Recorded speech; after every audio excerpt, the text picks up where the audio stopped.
Shalom. First and foremost, I want to give all praises, honor, and glory to Yahweh, Bahashem, Yahweh Shah, Bahashem, Mukakradash, and double honors to the elders and apostles of Great Millstone who rule well. Peace, love, and salutations to the hopeful elect. This is your brother Dawadah from the Men of Valor campaign, Greenville, South Carolina, coming back with another video in sincerity and in truth. And Lord willing, to keep edifying. And want to do a little commentary. All right, we haven't heard pretty much what they've said in this meeting because it was it was closed off to the press concerning BB Milkowski, all right, and Vladimir Zelensky showing up to the White House to speak with Trump at the same time. All right, and you Americans, if you don't believe that your nation is occupied by a foreign country, think again. All right, which among the younger generations, they can see it, but you still have these baby boomers, these baby boomer Christians, and Gen X Christians. All right, I'd say millennials and Gen Z, they're not really falling for it. All right, but you do have baby boomers and Gen X that are still falling for the okie doke as far as those tiny tots being America's greatest ally and all that shit. All right, but either way, they done pulled up. All right, and being that they pulled up, especially right after Ukraine hit an Iranian vessel that was carrying, I believe, Russian supplies from Russia to Iran, you see that they're tightening up this alliance on as far as the West is concerned. All right, and that's with the state of Israel, that's with Ukraine, and that's with America. All right, so they've come to the White House. They didn't open this up to the press, which means this wasn't for optics. This was pretty much for strategic alliance, strengthening. All right, America has pretty much halted their strikes. They went on a 12 or 13 day campaign, airstrike campaign. All right, they were bombing civilian infrastructure, which is a war crime. All right, but America is, and the tiny tots, they're known for war crimes. It's in their nature. This is the red horse. Okay, Esau doesn't hate blood, and he uses his policies, his legislation, his narrative, his media to pretty much gloss over everything, right? But as the scriptures say, as prophecy says, the least of the flock shall draw them out. And that's the first scripture I have queued up. All right, because just because Nero is the king of Babylon doesn't mean BB not coming in calling the shots, man. All right, Trump can get on there and say, oh, he doesn't tell me what to do. He can give this tough guy bravado. All right, but every time they tried to uphold this ceasefire, under BB, all right, they'd break the ceasefire by striking Lebanon, which they had that in the memorandum of understanding for them not for the Israelis, damn, for the tiny tots to not bomb Lebanon, but they did it anyway. All right, and that's what's going to cause a great divide with America and the rest of his allies, I see through the spirit, because if America has fully tied his military to the tiny tots now, who's next on the tiny tots hit list? Egypt and Turkey. All right, it's not even a question. All right, Turkey. They were trying to block America from selling these F-35s jets to Turkey, because that would challenge the tiny tots it would challenge the tiny tots air superiority in that region, and they're trying to complete their Greater Israel project. So at some point, America's going to have to choose a side, and we already know the side America is going to choose. They're going to choose the tiny tots over Turkey, which is the second largest or the second most powerful military in NATO at this point. All right, and the reason why the tiny tots haven't attacked NATO directly or haven't attacked Turkey directly is because it would activate Article 5, which would basically bring all the rest of these European NATO nations into a direct conflict with the tiny tots. So see how it's all intertwined? All right, but the Lord has this, bitch divided. All right, he has these people divided here in America. He has them divided within their own alliances, man. But this, the powder keg, the straw that breaks the camel's back will be these tiny tops drawing them out. So let's grab this, Jeremiah chapter 50 and verse 45. It says, therefore hear ye the counsel of the Lord Yahweh by Hashem Yahweh Shai, that he have taken against Babylon, and his purposes that he have purposed against the land of the Chaldeans. Surely the least of the flock shall draw them out. Surely he shall make their habitation desolate with them. All right, and we've been bringing this out, starting with the elders and apostles of Great Millstone, who we've learned this truth from, and the spirit of Yahweh Shem Yahweh Shai, who has called us to this faith. We've been saying this for years, that this is how this is going to go down. All right, whether people hear it or bear, while people are still occupied with whatever the hell they got going on in their insignificant lives, this has been in the background brewing, but now it's moved to the forefront. Now we're in a space where the president of Israel, the prime minister of Israel, Bibi Milkowski, has come to the White House, they said 7 times since Trump been back in office. So that should tell you who's running the show right now. All right, and this is all leading toward Joel, the 3rd chapter. Joel chapter 3 and verse 9, it says, proclaim ye this among the Gentiles. Prepare war. See, war is being prepared among these nations. All right, what's this whole conflict with Iran about? Regime change. Really, it's about the oil, but they don't want Iran to have a nuclear weapon. But see, Iran has already held their own against America and the state of Israel without a nuclear weapon. They've closed off the Strait of Hormuz, which controls 30% of the oil, world's oil flow. They've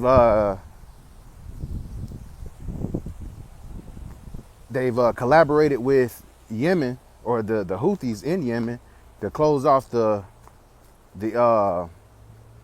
Bab el-Mandeb Strait, which deals with Saudi Arabia, and Saudi Aramco is one of the largest oil companies in the world, and they're all tethered to Babylon.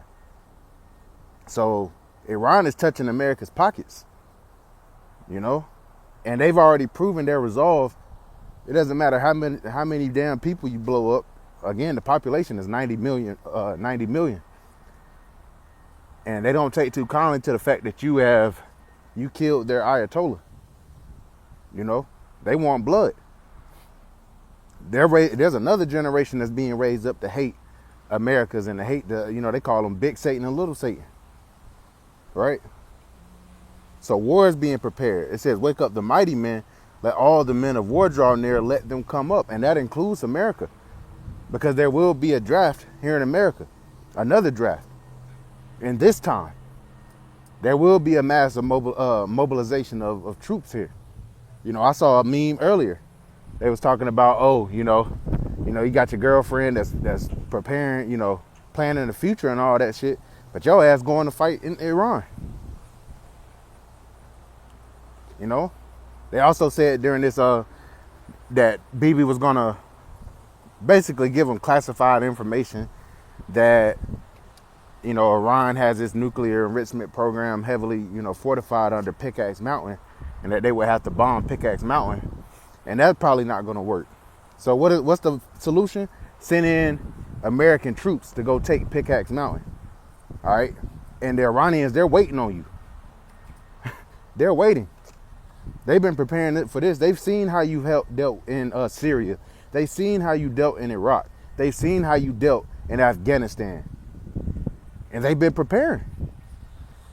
For decades now, they've been preparing for you to bring your ass across that damn line, that country border. So it says, let all the men of war draw near, let them come up. And again, now you have Ukraine that's intertwined in this. And Ukraine is currently at odds with Russia.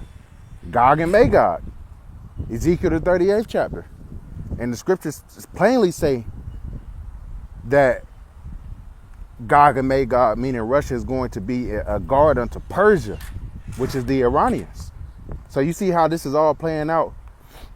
You know, the military alliances are being drawn. You know, that's why this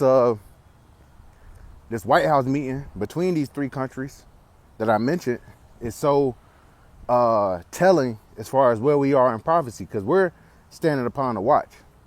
You know, the Lord said he have set watchmen upon thy walls, O Jerusalem, which shall never hold their peace day nor night. You know, and yeah, it might sound repetitive, it might sound redundant, but prophecy is speaking. You know, Habakkuk the 2nd chapter, for the vision is yet for an appointed time, but at the end it shall speak and not lie. Though it tarry, wait for it will surely come, it will not tarry. We're at the time now where it's not tarrying. Verse 10, beat your plowshares into swords and your pruning hooks into spears. Let the weak say, I am strong. You know, a lot of times, you know, covering Iran, you know, back when they killed Soleimani during Trump's first term, you know, they kind of sat back on it. They didn't retaliate like they retaliate instantly now. Now they have a full-on war doctrine of eye for eye. You blow up our civilian infrastructure, we're going to blow up yours. You know? And then Iran has cyber warfare in his back pocket. This is where we are. This is the state of the world right now. America's intertwined in many world conflicts, whether it be Ukraine, whether it be with Iran. You know, China wants to take Taiwan, but China's sitting back waiting because America had to stop fighting because they're depleting their missile. You know, they've been depleted of their missiles trying to fight Iran. They thought Iran was going to just roll over. But that didn't happen. Why? Because the Lord is carrying this thing. So the weak is saying that they're strong. Verse 11, assemble yourselves and come, all ye heathen, and gather yourselves together round about thither, cause thy mighty ones to come down, O Lord. Let the heathen be wakened and come up to the valley of Yahweh Shaphat, the valley of the Lord's decision. For there will I sit to judge all the heathen round about. It says, put ye in the sickle, for the harvest is ripe. Come, get ye down, for the press is full. The fats overflow, for their wickedness is great. Multitudes, multitudes in the valley of decision, for the day of the Lord is near in the valley of decision. See, this is where we are. The lines are being drawn in the sand. The alliances are clicking up. War is being prepared. The second woe is past. Behold, the third woe cometh quickly. And you people didn't believe World War III was going to be popping off, man. And they're not going to call this World War III, but this is World War III. You know? So this is what's going on, you know, at this point on the tower and prophecy. They're also talking about the merging of man with machine. You know, with these data centers, you know, you got these flock cameras, you got this AI surveillance, and eventually going to put that C-hip in you. All right, Apple TV is coming out with a show, and I saw the dude basically was plugging some shit in his head, but he had a scar, and he had something implanted into his head, man. They're showing you. We're at the end, man. We're at the end. All it takes is for a major black swan event to cut your power out.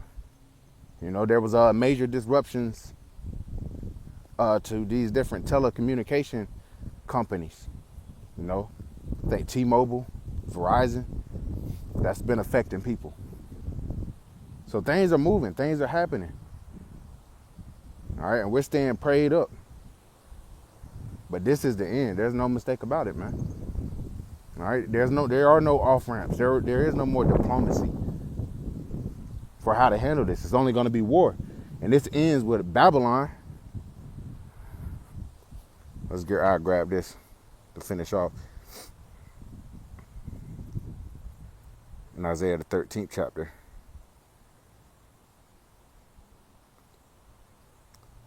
We'll get this. Isaiah chapter 13 and verse 9. It says, behold, the day of the Lord cometh cruel both with wrath and fierce anger, to lay the land desolate. What land? America, and the state of Israel. And he shall destroy the sinners thereof out of it. For the stars of heaven and the constellations thereof shall not give their light. The sun shall be darkened in his going forth, and the moon shall not cause her light to shine. You know, and that goes in the day of the Lord is darkness and not light. You know, but also when these missiles get shot off, you know, if you've seen, you know, live coverage of this, you know, it pretty much darkens everything around it. It says, and the moon shall not cause her light to shine. Verse 11, and I will punish the world for their evil and the wicked for their iniquity. See, the Lord has already charged you damn devils. And I will cause the arrogancy of the proud to cease. And I will lay low the haughtiness of the terrible. Who's the terrible? It's Esau's ass. The Lord is about to lay this nigga low. All right, but he's using war because Yahweh B'Hashem Yahushua is a power of war. Yahweh is his name. All right, he's using war to bring about. He's using your own nature to bring your end, Esau. Verse 12, I will make a man more precious than fine gold, even a man than the golden wedge of Ophir. See, that's where we're at. All right, it might not look like we're about to come out on top, you know, brothers that's in this faith. All right, on a carnal sense, it doesn't look like it. All the systems are stacked against us. All right, but the Lord is fighting for us. Wisdom and knowledge shall be the stability of thy time. The Lord said, we're going to eat when people are starving. We're going to drink when people are thirsty. We're going to sing for joy of heart when people are howling, you know, for vexation of spirit and sorrow of heart. All right. Verse 13, therefore I will shake the heavens, and the earth shall remove out of her place in the wrath of the Lord of hosts in the day of his fierce anger. And again, this was written thousands of years ago, and it's being played out right now. It says, and it shall be as a chased roe, and as a sheep that no man taketh up. They shall every man turn to his own people, and flee every one into his own land. Everyone that is found shall be thrust through, and everyone that is joined unto them shall fall by the sword. Those that go and fight in Esau's military, you're going to fall by the sword. You know, you're going to be slain in this third world's war. Verse 16, their children also shall be dashed to pieces before their eyes. Their houses shall be spoiled and their wives ravished. That's going to be going on in the shores of America here very soon. You know, especially when, and I've heard other brothers begin to say this, you know, with them tying the militaries together, you know, they're going to send the Americans to Iran, and they're going to send the tiny tops here. So you're going to have tiny tops, boots on the ground on American soil through the spirit. You know, and you see how genocidal they are. They're going to be running up in y'all shit because they don't care about you. They see all you as goy. You're American, or this, you know, the racism that's been able to preside in America for so long. You know, you damn Edomites, you American Edomites, it ain't going to work. You know, they see you as goy too. How about that, man? Verse 17, behold, I will stir up the Medes against them, which shall not regard silver, and as for gold, they shall have no delight in it. That's speaking about Russia. Okay, Russia, you know, you're not going to be able to bribe Russia anymore. Russia about to take your ass out, man.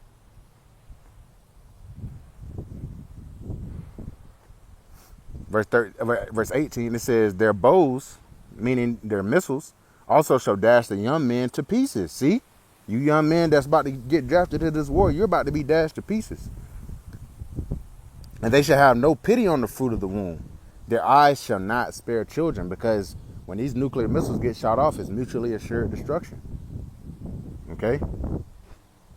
Verse 19, and I'll finish off here. It says, in Babylon, the glory of kingdoms, the beauty of the Chaldees' excellency, shall be as when the Most High overthrew Sodom and Gomorrah by what? Fire and brimstone. It shall never be inhabited, neither shall it be dwelt in from generation to generation. Neither shall the Arabian pitch tent there, neither shall the shepherds make their fold there. See? That is the end of America. That is the curtain call on America, Babylon the Great. It shall be as when the Lord overthrew Sodom and Gomorrah, and it shall never be inhabited again. So, you Americans, enjoy your last few moments of your kingdom. All right, because the things that are pretty much being tied together in the Levant region, you know, and the alliances are being made and strengthened, this is what brings your demise. All right, so Lord willing, this was edifying. I want to give all praises, honor, and glory to Yahweh Bahashem, Yahweh Shai, Bahashem, Makakradash, and double honors to the elders and apostles of Great Millstone. Well, peace, love, and salutations to the hopeful elect. Till next time, Shalom.